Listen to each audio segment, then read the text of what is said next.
tadi ini kan dokter Eli nggak boleh dikenalkan, saya sebenarnya ini tak di dosen FK juga. Iya. Jadi ini macam saya ini dari saya semua ini.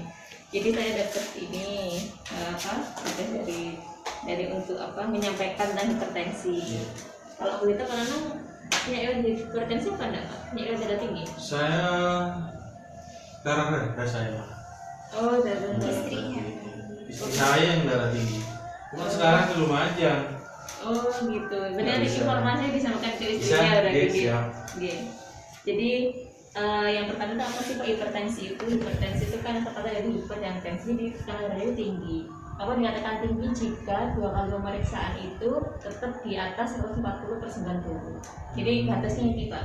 Kalau kurang dari ini dikatakan sampai 120, 140 itu masih pre-hypertension atau belum hipertensi.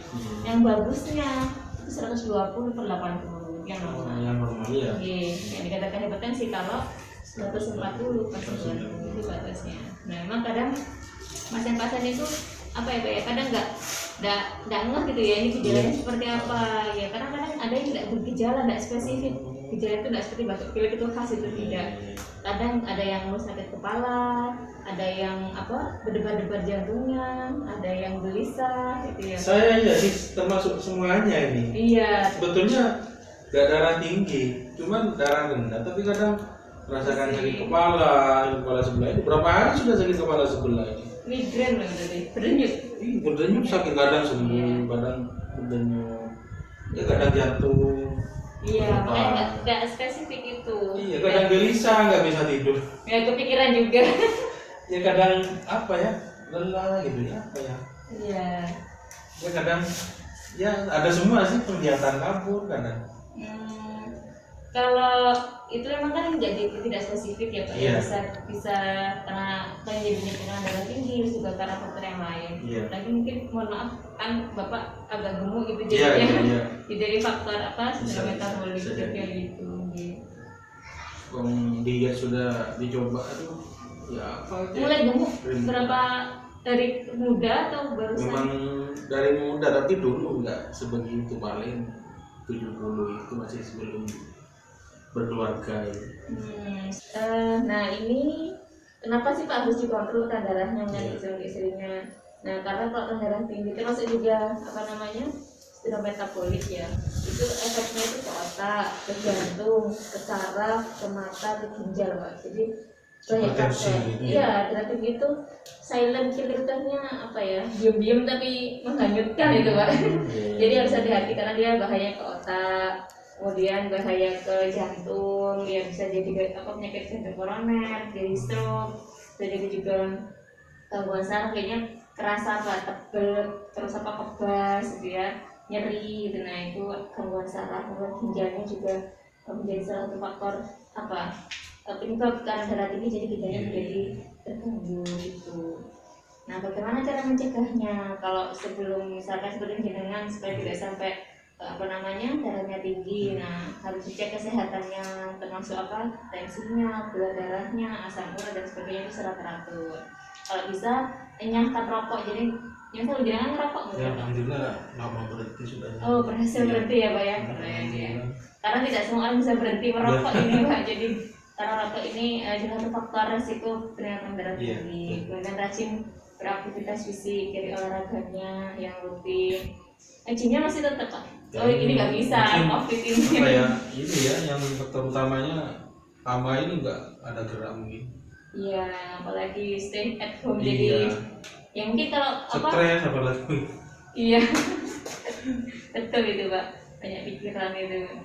Nanti konsultasi setelah ini, Iya, silakan ditanyakan. Terus diet seimbang. Nah ini pola makannya dan istirahatnya harus cukup, dan kelola stres. Nah ini jadi faktor resiko yang nggak terlihat gitu ya Pak ya. Nah kalau sudah tekanan darahnya sudah tinggi, kita harus mengendalikan, jangan sampai tekanan darahnya itu tambah tinggi, tambah naik. Nah disingkat ini patuh, ini ada yang buat ini ya, patuh gitu ya. Jadi patuh itu yang pertama periksa kesehatan secara rutin ya, dan ikuti anjuran dokter. Jadi misalnya kalau misalnya ada obat, ada aktivitas fisik yang harus dilakukan, ada yang harus dihindari, terus dipatuhi. Kemudian A-nya itu atasi penyakit dengan pengobatan yang tepat dan teratur. Jadi kalau misalkan nanti ibunya mungkin mendapatkan obat nggak Pak? Iya, mendapatkan obat bagus kok. Ya, Kalau istri saya rutin. ya. Tahu nama obatnya Pak? Apa ya, kayak gripen lah. Oh, punya gula darah juga. Iya, gula darah Oh. tinggi kan terus. Apa ya, gula darah tinggi. Usianya berapa Pak?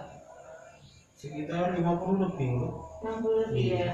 Oh, sudah punya diabetes juga berarti ya, makanya ini. Terus tetap diet dengan gizi yang seimbang. Kemudian upayakan aktivitas fisiknya itu aman. Jadi kalau pilihan olahraganya juga harus disesuaikan dengan kondisi tubuhnya Pak. Iya. Kemudian yang H itu hindari asap rokok ya. Intinya sama dengan yang atasnya, jadi faktor-faktor harus dikendalikan. Nah ini yang apa namanya tekanan darah itu tadi kan yang penting adalah ngecek rutin ya Pak ya, cek rutin setiap bulan atau seanjuran. Mungkin kalau jenengan tidak punya kondisi hipertensi mungkin 1 bulan sekali cukup, tapi bagi yang seperti sini yang punya tekanan darah tinggi bisa mungkin lebih sering ya, mungkin seminggu sekali, atau kalau punya alat pribadi bisa setiap hari bisa dikontrol gitu, karena targetnya harus ada target. Jadi minum obat itu harus dikontrol apakah obatnya itu sudah sesuai atau belum. Jadi kalau usianya itu dari 60 tahun kalau bisa di bawah 140 tensinya. Ini 130 ya. adik-adik mungkin bisa mempraktekkan. Nah ini Pak. Ibu nanti mau sebutin seperti ini Pak. Itu Bapak juga bisa. Ini bisa untuk 2 orang. Nah ini Itu untuk cek apa itu, Pak? tensi. Oh, tensi Tekanan darah. darah ya. Tadi digital. Ini buat bapaknya tuh disunjukin Ini buat Bapak. dikasih juga. Iya, dikasih buat Bapak. Oh, dikasih. Iya. Alhamdulillah Pak. Alhamdulillah kalau gitu rezeki saya. Iya. Gak disangka. Ini baru berarti nih Pak. Baru juga. Bapak lepas dulu ya. Otomatis Pak ya. Iya, ini tinggal di Ini tensi digital Pak, ini diajari sama Cik Mona nanti. Jadi kalau misalkan yang paling bagus kan bangun tidur itu kondisi basah ya, belum ada apa-apa, diperiksa berapakah itu nanti kita periksa dengan Lebih akuratnya itu bangun tidur itu loh ya. ya kondisi basah, kondisi rileks, dia belum berapa habis apa-apa. Cukup enggak kira-kira ke saya tuh? Ya, coba aja. Lengan cukup kayaknya bisa. Yang ini mungkin kalau enggak. Biasanya di ini ke Mbak Devi. Kapan hari itu ya? Iya, sudah lama tapi Pak. Cukup. Nah ini duduknya Harus sejajar dengan ya. jantung Pak supaya bagus. Iya. Jadi nah, Nah, ini ini bisa ada- ditahan supaya enggak enggak apa sih, taruh di sini sementara. Kursinya pakai yang enggak apa-apa sama Pak. Ini tak, yang saya ubah. Di nah, taruh di sini. Oh, harus benar ini ya. Ya, Ini. bisa jajar sama jantung. Ya, kalau bisa Jatuh mana sini Mbak ya? Iya, di dada Pak, di sini. Oh. Jadi ditunggu aja, tinggal dipencet ini. Pencet itu nanti keluar angkanya Pak. Setelah ini nggak usah repot-repot ke Dewi, bisa cek sendiri Pak. Alhamdulillah kalau gitu. Iya, tanya sama saya Ibu. Nah, mudah-mudahan rezekinya mengalir Mbak. Mbak sama namanya? Muna. Iya Mbak Muna. Mengalir terus rezekinya. Amin. Dari Allah. Sudah Pak, ngobrol.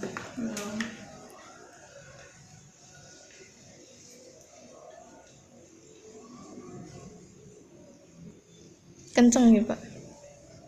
Iya kok gemeter ya Mbak? Apa ada anu jantung ya? Apa karena ini juga? Oh, tinggi Pak, 166. Oh iya. Tinggi ya Mbak ya? Makanya Mungkin karena itu Pusing. pusing. bukan dokter di mana itu di DKT. Saya kemarin kan anu ke apa namanya? USG Mbak ya. Iya. Ini biasa tinggi Mbak. Saya tidak pernah tinggi Mbak. Nah, mungkin alhamdulillah Saya nggak ada pernah tinggi dok. alat ini nanti dikontrol kan belum tentu juga Pak, kadang ada tingginya tuh kalau ngadepin dokter. Jadi Oh, iya. misalkan Saya ini mungkin karena efek ini ya dok, selesai di apa namanya di USG ya. iya, Saya kan ini tiroid. periksakan ini kan ada benjolan. Iya. Iya. Dan saya tahu itu dokter apa ya semacam apa ya, penyakit Tumor. tumor lah ya. Makanya katanya dokter Adam bukan, katanya dokter Adam ini bukan tumor Pak, ini Ada Mahendra. ya indikasi yang kondok, cuman kondok Iya. kecil tapi apos ini, makanya di USG kemarin sudah selesai. Hasilnya besok ini ketemu lagi sama dokter Adam.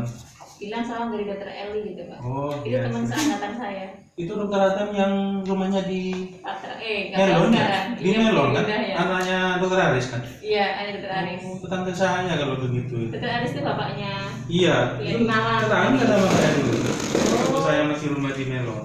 Iya, di Satu Patrang kan? blok, iya, Iya. di belakangnya Iya. Makam Pahlawan. Iya, dulu di Patrang. Tapi kalau rumah sekarang saya nggak tahu banyak dokter Adam sekarang. Iya, iya. Iya. Terus sampai itu dokter Eli gitu ya. Oh, iya. Ya, habis itu Pak istri dokter Aris. Mungkin sebulanan ini. Meninggal. Istrinya dokter Aris, ibunya ada. Oh, sudah meninggal Bu dokter. Iya, ibunya ada. Meninggal di sini apa di mana? Malang. Oh. Di Malang. Iya. Nanti mungkin setelah tahun 1966 berarti kan resiko ya Pak ya, termasuk tekanan darah tinggi. Tapi memang harus dicek 2 kali pemeriksaan Pak. Nanti dicek lagi. Mungkin setelah ngobrol nanti kita cek lagi apakah tinggi apa enggak gitu. Iya. Karena memang faktor resikonya karena itu. Saya biasanya 140 itu pusing biasanya Dok. Nggak bisa bangun. Nggak bisa tinggi tidur maksudnya biasanya ya. sudah saya. Ini kok sampai 166 Mungkin karena itu apa ini ya karena ya? Ini Pusing. sakit luar biasa tadi. Pusing, kepikiran sakitnya ini. Juga. Oh iya, mungkin Stres kepikiran saya. itu. Kan menunggu hasil besok itu penasaran ya Pak ya. sudah sih. Besok itu gimana hasilnya, Ini harus kayak apa bagaimana. ya, ditusuk suatu benda lah di sini. Iya. Iya. Kan tak buat mandi sama saya malam itu jam 12 jam 11 tak lama sih. Malah di ini. Iya tak kudu di itu salahin. Iya. Saya juga nggak nyangka itu sampai terus. Makanya nanti coba dicek lagi Iya. setelah akhir diskusi ini nanti ya Pak ya. Nah itu kan harusnya kalau dengan sudah 60 tahun masih 38, harusnya sudah ada 140. Iya. Ya. Tidak harus langsung dikasih obat. Coba nanti dengan seperti ini, nanti dicek lagi, seminggu lagi dikontrol lagi, tiap hari dikontrol, lihat perkembangannya Pak. Jadi benar nggak ini ternyata itu tertinggi. Kalau tertinggi berarti memang harus mulai diprogramkan terapinya gitu ya, kontrol. Nah, yang kedua pertama berat badan dan lingkar tengah yang ideal. Nah, saya kira dengan IMT-nya berapa ya Pak? Ya berapa tingginya Pak? 165. 165. Kelebihan berat badan kan 20 sudah. lagi kan sudah Iya. pasti sudah obesitas. Obesitas Nah, sudah. yang faktor utamanya seharusnya yang dikelola yang di atas ini berat badannya. Tapi saya tahu dia sudah berusaha, semoga lebih semangat Iya. berusaha menurunkan berat badannya. Jadi kalau bisa ya lingkar tumornya kurang dari 94. Berapa ya Mbak? Kalau celana itu 50 saya. Ukurannya. Iya Dulu 42 sekarang 50. Nah, tambah gemuk berarti ya Pak ya. Padahal kalau bulan puasa itu makan 1 kali saya nggak pernah nggak pernah sahur. Tapi kalau program itu menurut saya hanya nggak makan jadi ya. Saya imunitas juga. yang agak sukses itu ikut ini OCD. Ikut OCD itu. Pak seberat Ya, makan sampai level 4 saya dulu. Turun 24 jam berapa makan 1 kilo, makan 1 kali lah. Selama 24 jam. Turun berapa kilo? Gak banyak sih, paling enggak 3 sampai 4 kilo, tapi sudah agak enak sudah. Terus naik lagi. Iya. Terus naik lagi. Berhenti ini naik lagi. Mungkin bisa dimulai lagi ya. atau mungkin bisa dicoba puasa Senin Kamis Senin Kamis Senin Kamis. Karena OCD itu sebetulnya saya, Pak. Kalau saya Senin Kamis memang enggak perlu saya OCD ini. Ya coba OCD. dimulai lagi. Dimulai lagi. Iya, Ya. saya jadi ngilangin OCD lagi. Ada ininya, ada tempornya gitu. Gak ada diam-diam ini tuh sudah di Kandungannya itu dari aja ya. officer itu sudah tuh. Oh iya iya gitu. Oke. Nah ini pola makan yang disarankan gitu ya Pak ya. Iya. Misalkan makan makanan pokoknya karbohidratnya 1 lembar roti atau 1,5 gelas sereal kering. Ini apa dan apa kan ya? Ini beneran apa ya? Kemudian kalau nasi sehari itu setengah gelas, ya. Sehari ya. Sehari setengah gelas. Berasnya. Iya.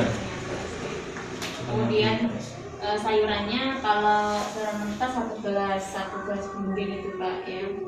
Ini berasnya maksudnya 1 gelas apa ya? Setengah gelas ya?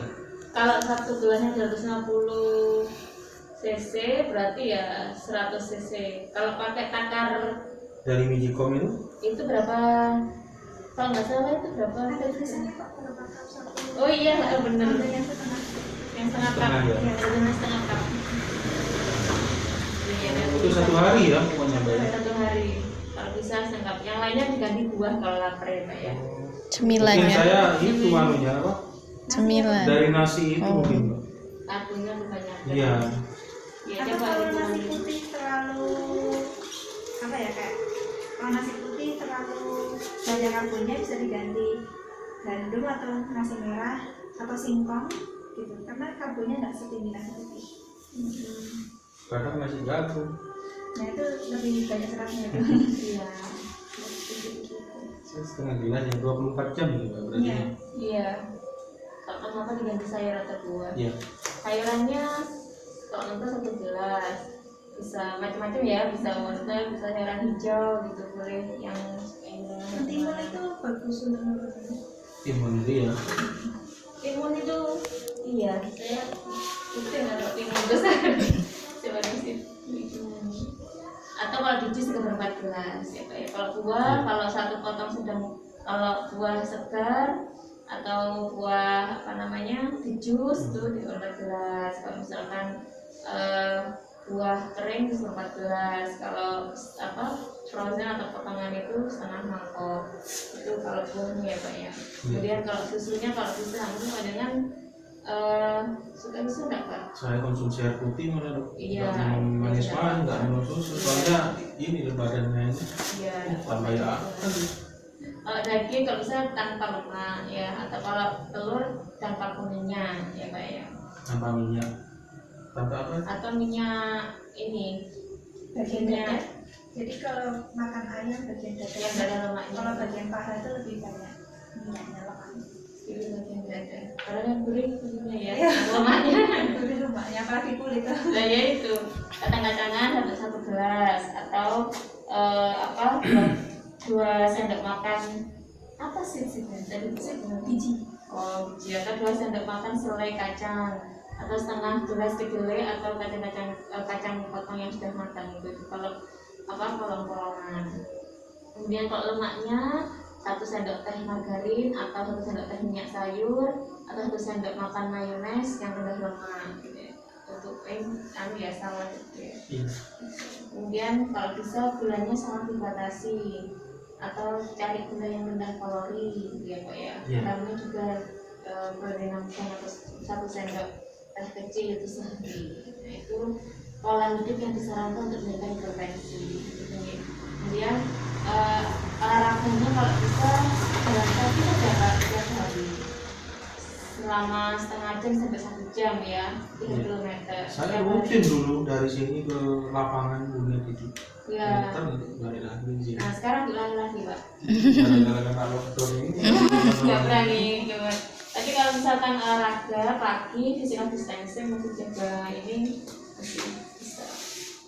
Nggak ngerokok kan tadi bisa ya Pak ya. Nggak minum alkohol juga. Nah ini pola stres ini Pak yang Ini saya mungkin yang stres ini. iya. Harus ada teman untuk bicara Pak. Teman ini. Ini nggak ada teman namanya Mbak. Ibunya. Apa, tetangga di sini. Heeh. Ada Oh, cucu. nggak di sini. Ada cucu itu. Kelahiran. Oh tak pikir ini masih kesana sehari terus pulang hanya. Ini ke Lumajang sekarang Mbak. Kakaknya itu mau operasi benjolan juga. Asli sini ibunya. Asli Lumajang. Asli Lumajang. Terus tinggal di Iya. sini. Nah ini kenapa harus dicoba berat badannya Pak? Nah yang paling penting ini jangan Iya. fokus ke sini Iya, utamakan iya. berat badan ya Pak ya. Iya.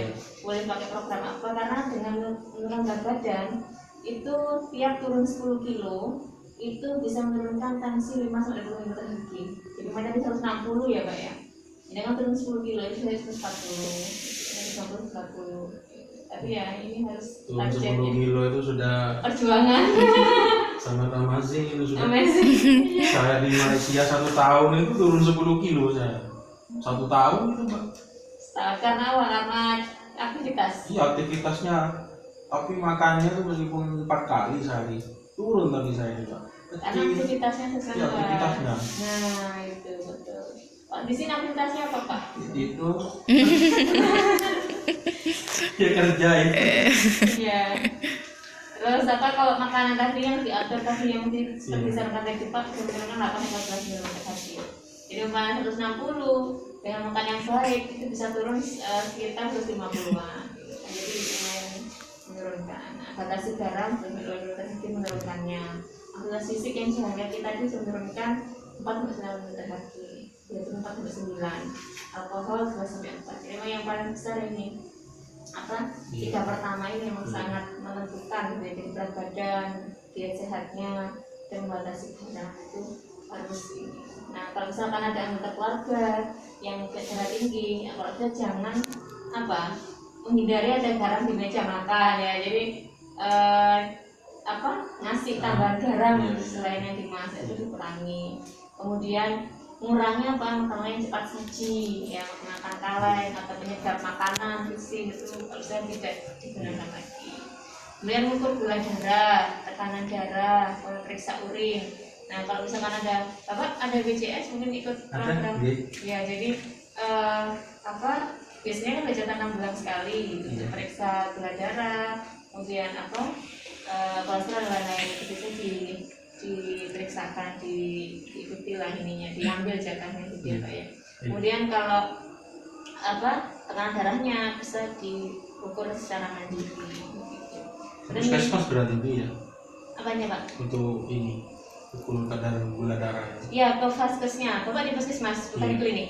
Iya di puskesmas. Sumbersari? Iya. Oh jauh ya berarti ya? Iya memang, tapi yang apa kalau bisa kadang nggak bisa itu, kadang nggak lengkap di sana. Pak pasti mesti kemana gitu ya Pak ya? Memang sudah dibikin seperti itu. Iya, pelayanannya banyak keterbatasan. Kemudian minum obat secara teratur. Itu kan Bapak belum pernah minum obat ya karena belum terdiagnosis. Maksudnya belum di Ya belum. ini. Jadi mungkin gini aja Pak, coba rutin mandiri ini apa cek mandiri untuk tensinya. Kalau emang seminggu ini cenderung apa naik terus, saya sarankan ke puskesmas supaya mendapatkan obat gitu ya. Terus saya ini kok setiap hari ngecek tinggi terus ya, apakah masih perlu obat untuk mengontrol dengan darahnya gitu. Jadi karena kalau dibiarkan itu tadi itu silent killer tadi itu Pak. Iya. Jadi harus hati-hati kita itu gitu.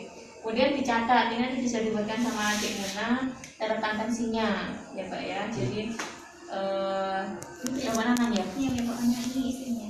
Oh ya punya itu. Jadi di apa di tensi tanggal berapa, jam berapa, ada tanggalnya ya. Oh ini tanggalnya, tensinya, digit nadinya. Tadi kan sudah diajarkan untuk cara menggunakannya. Itu dicoba terus seminggu ini bagaimana Pak? Kalau memang seminggu tetap naik, saran saya ke vaskesnya Pak, puskesmas gitu, mendapatkan obat. Nah ini Pak, jenengan kan kalau 166 itu sudah derajat 2. Tapi masih 1 kali pemeriksaan kan Pak, jadi belum bisa jadi diagnosis. Nanti harus 2 kali pemeriksaan, kalau memang tetap tinggi maka baru dikatakan kita derajat 2. Jadi kalau bisa saja nanti ini bisa berubah-ubah, tensi itu fluktuatif gitu Pak. Jadi kalau jenengan sudah masuk di kategori ini, maka kalau masih 40 itu memang cukup pola hidupnya ya. Kemudian dievaluasi setiap 1 bulan. Itu kok seminggu tadi saya sampaikan naik apa tinggi terus ya, maka memang harus apa ke rujuk ke dokter mendapatkan terapi Pak, mendapatkan obat gitu. Jadi sekarang karena masih pertama kali tahu, saya juga nggak tahu kemarin-kemarin bagaimana. Jadi sekarang dikontrol lagi, terus dikontrol lagi kok cenderungnya tetap tinggi di atas 140. Itu tadi saran saya mungkin ke asisten mendapatkan terapi. Nah sudah selesai Pak. Jadi itu ini kami ngambilnya dari pandangan Kemenkes Pak. Jadi jelas apa anjuran ya yang diperlukan untuk keluarga yang mempunyai anggota yang hipertensi ya. Alhamdulillah kan kemarin katanya bilangnya ada hipertensinya setelah makanya saya santai-santai saja ya mbak. Mana saya pernah tensi di sini paling ibunya mbak ya. Saya nggak pernah sampai punya riwayat darah tinggi ini saya paling tinggi saya 130, 140 pusing sudah biasa. dari bapak ini keluarga Nggak ada.